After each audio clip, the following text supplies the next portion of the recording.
Hello, my name is Ann, and welcome to our Lifting Us Up in Liberty program. Now let's join our broadcast as Pastor Earl Wallace explains how the Bible applies to our personal and civic lives. Proverbs 22:6 says, "Train up a child in the way he shall go. Even when he is old, he will not depart from it." To raise children properly, one needs to know what is the way a child shall go. Once we are clear on what that way is, we know what attitudes, actions, and behaviors direct children into it. In John 14:6, Jesus says, "I am the way, the truth, and the life. No one comes to the Father but by me." So, by directing children to know Jesus, as he reveals himself in the Bible from Genesis to Revelation, we direct them into the way they should go. Job 12:13 says, "To God belongs wisdom and power. Counsel and understanding are his."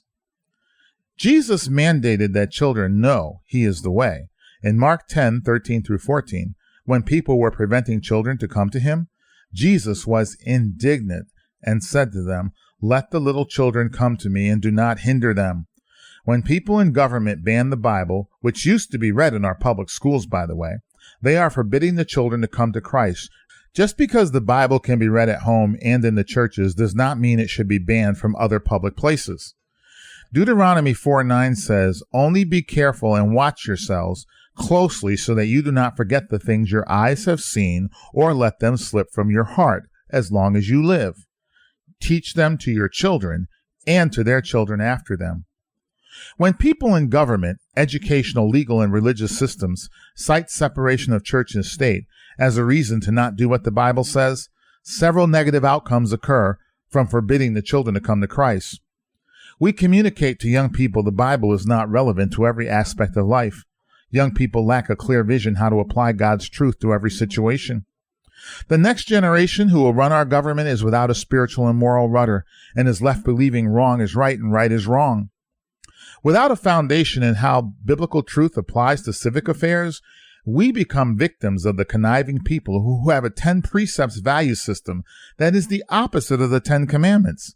We are suckered into believing that violations of the 10 commandments are right.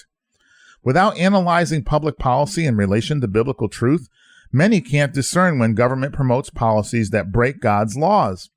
We can't analyze the outcomes of positive-sounding policies that are promoted in the name of human rights, that abuse and deny rights to preborn children, and which deny public school children access to God's plan for their lives by confusing their sexuality. In John 10:9 through 11, Jesus says, "He is the door to life abundantly.